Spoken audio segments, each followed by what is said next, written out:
Hey, what's happening, all you amphibians out there? I'm Duuz-Diz-Din coming at you again with more Amphibia. It's the season 2 episodes, New Wartwood and Friend or Frobo. We hop into Noon Wartwood, seeing that Marcy has been actually staying at the planter's place, but has actually been giving her own room, more or less, in the Fwagon. So Marcy's home is so cool and tricked out, and I'm glad they actually managed to find a way to keep the flagon around as a set piece, more or less. It's super cool. Also, Marcy is all too hyped to be in a new location and immediately heads into town. But this is Wartwood, slow to accept, even slower to respect. So, yeah, it doesn't go too well at first, and immediately she has gotten on the bad side of the townspeople. Although she has found some interesting things like Wartwood is made the way it is because too much weight for the town would actually cause it to swing into the swamp. That's important, keep that in mind. But as Marcy is all too ready to show the people of Wartwood just how capable she is to get them to accept her, which is a very interesting character trait for her. It honestly goes to show why Marcy and Anne are so quick to follow Sasha around, and that's because acceptance. Marcy just wants that acceptance, and she's willing to really go out of her way to get that in Wartwood. And even when she accidentally destroys the statue with her enthusiasm, she immediately repairs it because apparently in Utopia she took a class in sculpting. And the people are actually fairly impressed at first. So Marcy gets the bright idea to go around and repair things around Wartwood to get the people to accept her. And she really does a bang up job with all the things that she does all around Wartwood. She fixes little things here and there. Like, it's fantastic. And yeah, there's a few people who are still kind of suspicious about her, which is understandable with everything that happened with Sasha. You know, Mercy sees that as, oh, I need to do better. I need to do more. There's got to be more I can do. And, Mayor Toadstool, seeing an opportunity, hands over some plans to Marcy about all the improvements he would love to see happen to Wartwood in order to bring in some more revenue. Although Anne is like, nah, maybe we shouldn't go with all of that. Anything that Mayor Toadstool is about can't be great. And you don't do too much. People will accept you with time, which is a good lesson to come by. Don't overdo trying to get people to accept you. Time is the thing that shows people who you truly are. But unfortunately, Marcy is way too eager to show what she can do to the people. And literally overnight, she has basically reconstructed all of Wartwood with the help of Mayor Toadstool, with a grand presentation. And at first, it seems pretty awesome for the most part. But Anne questions just how well this'll all go down, that this can't possibly be the best route in order to try and win people over. The best thing to do would have been to just taking some time and let people get to know her naturally. But this discussion is tabled when Wartwood literally starts to collapse under the weight of all the things that they've added to the town, which Marcy immediately assesses. Had she taken some time to actually think about what she was doing, she might have realized that before it was too late, as Wartwood immediately starts sinking into the very swamp it was built upon. So, with the help of Joe Sparrow, Anne and Marcy set about saving all the people and just breaking off everything that they added on to the city and just chucking it into the forest. Joe Sparrow is a boss. Like, seriously. And I come to find out Joe Sparrow is actually named after one of the people working on the series. So, dude, Joe Sparrow so awesome. definitely moves up in my list of favorite characters. But with that, they're able to restore Wartwood to the way it's supposed to be. But the town people are none too happy with Marcy, at first feeling that she's a bit of a menace and a danger and disaster.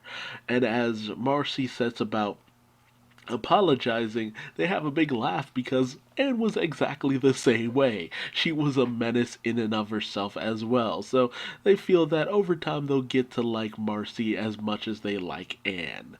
And Marcy is just overjoyed to hear that, but still wants to do something for the people of Wartwood and immediately goes about restoring all the homes that were destroyed in the sinking. And then we move on to Friend or Frobo, the long awaited episode. Let's get stuck in as the planters, Anne and Marcy, are headed off to the seed store, which Marcy is all too interested in going in. So it's nice to at least have someone who actually kind of relates to Hoppadiah in some way. Because seriously, that's been the thing this entire time. Marcy's nature really just kind of resonates with Hoppadiah to a certain extent. But whereas Polly sees this as an opportunity to get into some mischief, Anne and Sprig are none too keen on any of that.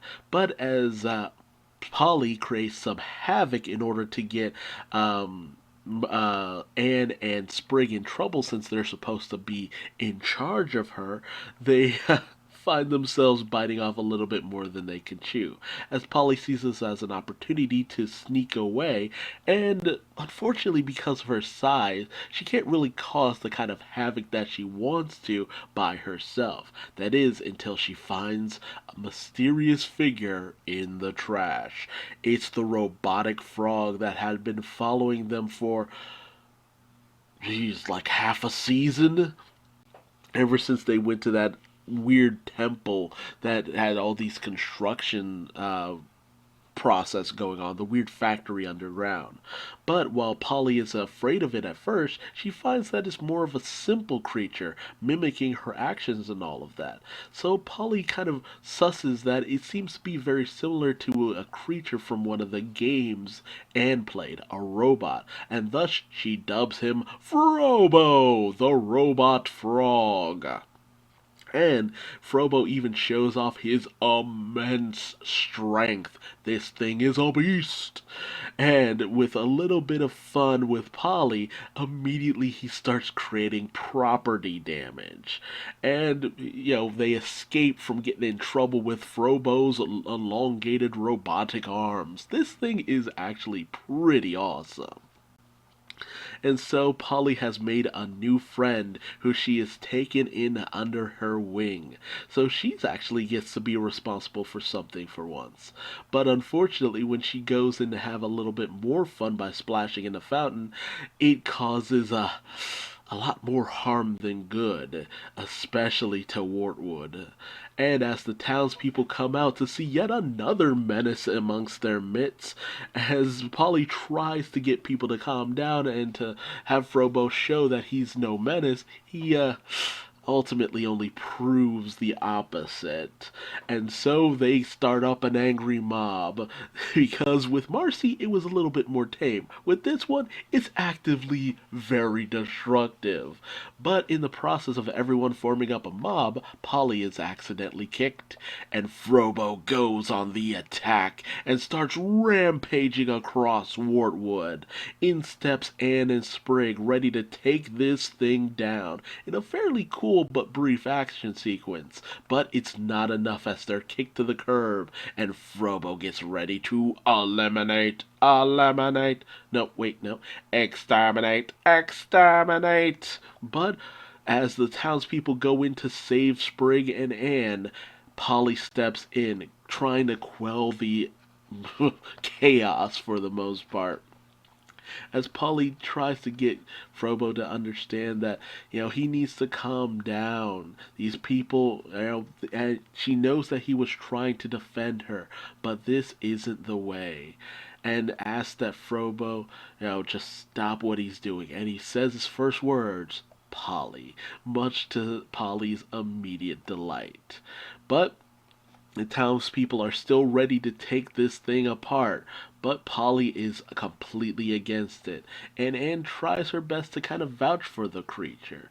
But the people are unenthused by this, feeling that all the destruction that this creature caused, it's too much. Someone has to answer for all the damage done. But Polly decides to take the responsibility for all of this.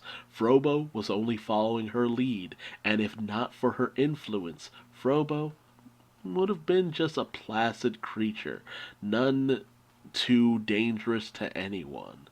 With Polly even getting Frobo to tell the people he's sorry. And with that, the townspeople are willing to at least accept it for the most part, having two monsters, namely Anne and Marcy, already in their town, so what's one more at this point? So they go back to their normal townspeople stuff as despite the fact that everything was going on right outside, Marcy and Hoppediah come out to be surprised by the destruction and the robot frog. But whereas Marcy is way too into this robotic frog, Hoppediah questioned this thing and just how dangerous it could be, not too convinced on Polly wanting to keep the creature around. But once Hoppediah questions exactly what can Frobo do, Frobo shows off some awesome gardening skills, much to the delight of Hoppediah, all too happy to welcome such a useful creature into the family. He even makes toast. And as our episode ends, Anne and Sprig kind of question if maybe this creature came from the underground factory they found a while back, ultimately chalking up to a coincidence. It's not. Guys, come on. Seriously. But I guess it's kind of unimportant since that place got destroyed, but who knows if we'll end up seeing something similar happen later down the line. Will Frobo be a menace? Will Frobo be a friend? Only time will tell. So we got 2 episodes of acceptance, more or less. Marcy on the lesser end of the spectrum, and Frobo being on the greater end of things. And it's an interesting that it happened this way because it's just like with Marcy, it was just like, well, I guess she's alright. With Frobo, it's just like he's a menace and a monster. But again, the planters vouching for another creature, trying to get people to accept it, it's starting to become a usual affair in Wartwood. So it's interesting back to back we've had here. I feel like we needed a little bit more space between these two concepts since they're so closely intertwined. But it's good enough for the most part. But tell me your thoughts in the comment section below. Is Frobo going to be a menace? Will he be the ultimate ally? And what do you think of the pairing of Frobo and Polly? Ultimately, he's a great responsibility, and I hope Polly is up to the task. What could possibly go wrong? Tell me your thoughts and theories in the comment section below, and I will see you in the next video. Bye-bye!